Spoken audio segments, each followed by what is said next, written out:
guys, welcome back to my YouTube channel APK Motor Vlog. So இந்த vlogல இன்றைக்கி நம்ம ஒயிட் ஹார்ஸை தாங்க வெளியே எடுக்க போகிறோம். கிட்டத்தட்ட ஒரு 2 வீக்ஸ் இருக்கும். 2 வீக்ஸ் கழிச்சு இன்றைக்கி தான் எடுக்க போகிறோம். என்ன கண்டிஷனில் இருக்கான்னு பார்த்தீங்கன்னா, இப்போதைக்கு இங்கே பாருங்கள், டஸ்ட்டு எவ்வளோ எலி தொல்லை ஜாஸ்தி ஆயிடுச்சு. லாஸ்ட் டைம் வந்து நம்ம கார்லேயே வந்து 2 எலி வந்து இருந்தது. திருப்பியும் இப்போ இந்த ரூமில் மேலே இருந்து எல்லாமே கிளியர் பண்ணியாச்சு. இதுக்கு முன்னாடி வந்து மேலே வந்து ஒரு அலமாரி மாதிரி போட்டு பழைய பொருள்லாம் மேலே வச்சுருந்தது. எலி தொல்லை அதிகமாக இருக்குன்ட்டு இப்போயும் கிளியர் பண்ணிட்டோம். பட் இருந்தாலும் திருப்பியும் வந்து சேட்டை பண்ணியிருக்குது. ஸோ அதனால் வண்டியில் வந்து எதனா கடிச்சிருக்குதா இல்லை என்ன ஏது அப்படின்றத இன்றைக்கி வண்டியை வெளியே எடுத்து செக் பண்ணணும். ஸோ இப்போதைக்கு வண்டி கவர் வந்து எடுப்போம். வண்டி கவர் மேலேயே பார்த்திங்கன்னா நிறைய அந்த பஞ்சு அதெல்லாம் கொண்டு வந்து வச்சுருக்குது.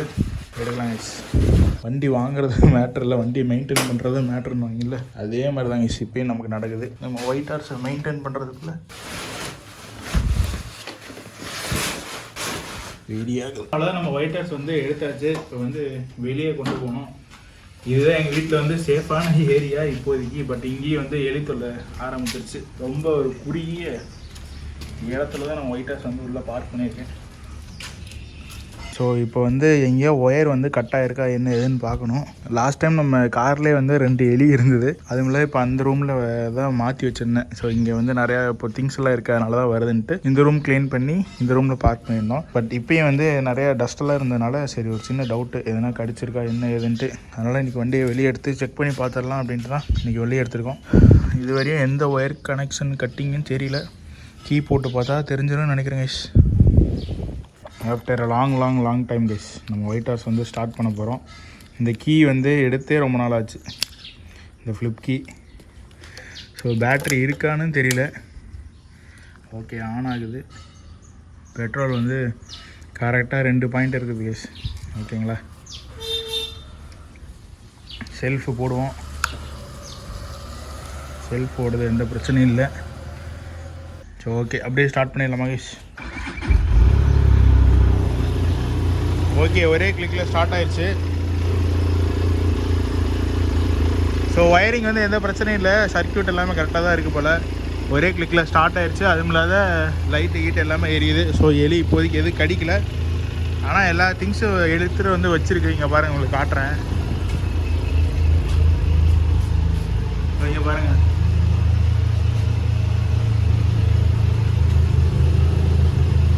இந்த பஞ்சாக கொண்டு வந்து வச்சுருக்குது. அது என்னைக்கு என்ன பண்ண போகுதுன்னு தெரியல.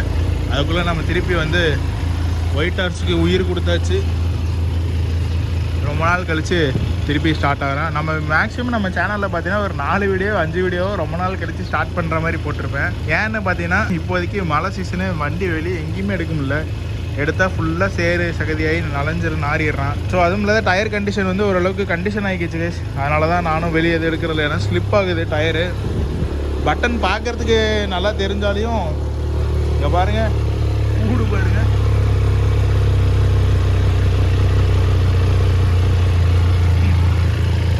ஒயிட் ஹார்ஸோட கண்டிஷனை பார்த்தீங்களா?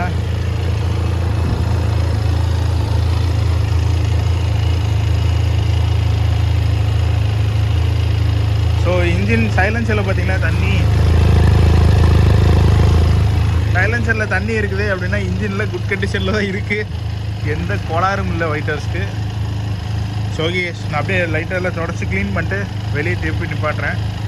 வண்டி வந்து ஓரளவுக்கு தொடச்சாச்சு. இன்னும் இந்த அளவுக்குலாம் போக மாட்டேங்குது. இதெல்லாம் நல்ல ஒரு சோப் ஆயில் எதனா போட்டு கழுவுனா தான் போகும். அந்தளவுக்கு நல்ல டஸ்ட்டு அப்படியே பிடிச்சிக்கிச்சு கேஸ் எல்லாம். ஸோ நம்ம ஒயிட் ஹார்ஸ்க்கு வந்து பார்த்திங்கன்னா அடுத்தது பிரேக் சேஞ்ச் வந்து பண்ணியே ஆகணும். ஸோ ரியர் பிரேக் வந்து பார்த்திங்கன்னா உங்களுக்கு தெரியும்னு நினைக்கிறேன், லைட்டாக தான் இருக்குது. அந்த பேடு வந்து பாருங்கள், ஸோ லைட்டாக இருக்குது. அதில் வந்து நம்ம ஃபுல்லாக சேஞ்ச் பண்ணணும், வேறு ஆப்ஷனே கிடையாது. ஃப்ரண்ட்டும் ஓரளவுக்கு ஓடிடுச்சு. ஸோ இதுவரையும் லைன்ஸ் எதுவும் தட்டுப்படல. பட் இருந்தாலும் ரியர் செட்டு மாற்றும் போதே எதையும் பிரேக் பேடை வந்து சேஞ்ச் பண்ணிடணும். ஸோ ஏன்னா இந்த பெரிய வண்டிக்கெலாம் வந்து பார்த்திங்கன்னா பிரேக் பேட் ரொம்ப ரொம்ப முக்கியங்க. ஏன்னா ஸ்டாப்பிங் பவரே அதுதான். மொத்தம் 3 டிஸ்க் இருக்கா. ஸோ முன்னாடியே வந்து பார்த்திங்கன்னா இதில் சின்னதாக 4 இருக்கும், அந்த பக்கம் சின்னதாக 4 பிரேக் பேடு. இந்த சும்மா இவ்வளோ தான் இருக்கும், 1 இன்ச்சுக்கு 4 பிரேக் பேட் இருக்கும். அதுக்கப்புறம் பின்னாடி வந்து நார்மல் பெரிய பைக்ஸ்க்கு இருக்கிற மாதிரி இந்த பட்டாயாக இருக்கும்ல, அந்த பிரேக் பேட் வந்து இருக்கும். இது வந்து மாற்றினா ஒரு செட்டே வந்து மாற்றின மாதிரி தான் இருக்குன்னு நினைக்கிறேன். எனக்கு தெரிஞ்சு பிரேக் பேடு ஆல்மோஸ்ட் ஒரு 20K பக்கம் தான் வரும்னு நினைக்கிறேன், தெரியல ப்ராப்பராக அப்படின்ட்டு. ஸோ பிரேக் பேட் வந்து சேஞ்ச் பண்ணணும் இப்போதைக்கு. அகைன் வந்து சைன்ஸ் ப்ராக்கெட்டில் திருப்பியும் லைட்டாக ஒரு நாய்ஸ் வருது. மேபி அது அலைன்மெண்ட் ப்ராப்ளம்னால வருதா என்ன ஏதுன்னு தெரியல. ஏன்னா லாஸ்ட் டைம் சைன்ஸ் ப்ராக்கெட் அது மாதிரி தான் போச்சு. ஒழுங்காக செயின் டைட் வைக்காமல் அப்படியே ஓட்டினனால அது செயின் வந்து போயிடுச்சு. ஸோ இந்த டைம் வந்து வீல் அலைன்மெண்ட் வந்து பண்ணணும். ஏன்னா ரொம்ப நாள் ஆச்சு வீல் அலைன்மெண்ட் வந்து திருப்பி. அதனால் இந்த டைம் எல்லாம் சர்வீஸ் போகும்போது கழட்டி வீல் அலைன்மெண்ட் பண்ணிட்டு செயின் டைட் வச்சுட்டு பிரேக் பேட் வந்து பட்ஜெட் எப்படி பொறுத்து அதுக்கு வந்து மாற்றி ஆகணும். ஸோ அதுக்கப்புறமேல ஜென்ரல் சர்வீஸு, இன்ஜின் ஆயில் கழட்டி இன்ஜின் ஆயில் சர்வீஸு, அப்புறமேல ஆயில் ஃபில்ட்ரு எல்லாமே மாற்றணும். அதுக்கப்புறமேல இந்த 24,000 கிலோமீட்டரில் என்ன சேஞ்சஸ் வரப்போகுதுன்னா கூலண்ட் ஆயில் வந்து சேஞ்ச் பண்ணுவாங்க. அதே மாதிரி நமக்கு வந்து ஸ்பார்க் ப்ளக்கு சேஞ்ச் பண்ணுவாங்க. திருப்பியும் கூலண்ட் ஆயில் ஃபில் பண்ணிவிட்டு நமக்கு வந்து வேறு எதனா ஆக்சசரிஸ் எதனா ப்ராப்ளம் கொடுத்ததுன்னா வந்து சேஞ்ச் பண்ணுவாங்க. ஸோ இதுக்கப்புறமேல நம்மளோட பிரேக்கிங் மாற்ற வேண்டிய பார்ட்ஸ்னால் இதில் வந்து பார்த்திங்கன்னா இந்த மக்கடு லைட்டாக கிராக் விட்ருக்கு. பட் ஆனால் இந்த மக்கடு வந்து பார்த்திங்கன்னா 7,000 பக்கம் சொன்னாங்க. ஸோ அதனால் அதையும் சேஞ்ச் பண்ணல. அது இப்போதைக்கு அப்படியே ஓட்டிக்கலான்னு விட்டாச்சு. ஸோ இந்த சைன்ஸ் ப்ராக்கெட்டில் தாங்க இருக்கிற கோளாறு. இந்த ஒரு ரப்பர் பார்ட் இருக்குது பார்த்திங்களா, செயின் பேடுன்னு வாங்க இது. ஸோ இதுவும் லைட்டாக வந்து நம்மக்கிட்ட இல்லை, அது உடஞ்சிருச்சு. செயின் பேடும் மாற்றணும். ஸோ செயின் பேடு மாற்றினா தான் இந்த செயின் உரையிறது வந்து கொஞ்சம் இதாகும். ஸோ இன்ஜின் ஆயிலெலாம் பாருங்கள் லைட்டாக வெளியே இன்ஜின் ஆயிலில் இதாகிடுச்சின்னு நினைக்கிறேன். வெளியே லைட்டாக எவாப்ரேட் ஆகுது. இதாங்க சைன்ஸ் ப்ராக்கெட்டோட நிலமை இப்படி தான் இருக்குது இப்போதைக்கு இந்த கண்டிஷனில். இன்னமே இதெல்லாம் டஸ்ட்டு போயிருக்கோம். ஸோ இந்த கிறிஸ்மஸ்குள்ளே தாங்க நம்ம வந்து சர்வீஸ் வந்து பண்ணணும். ஸோ இந்த மந்த்து வந்து பார்த்திங்கன்னா ஒரு 10K பட்ஜெட் வந்து எடுத்து வச்சுருக்கேன்.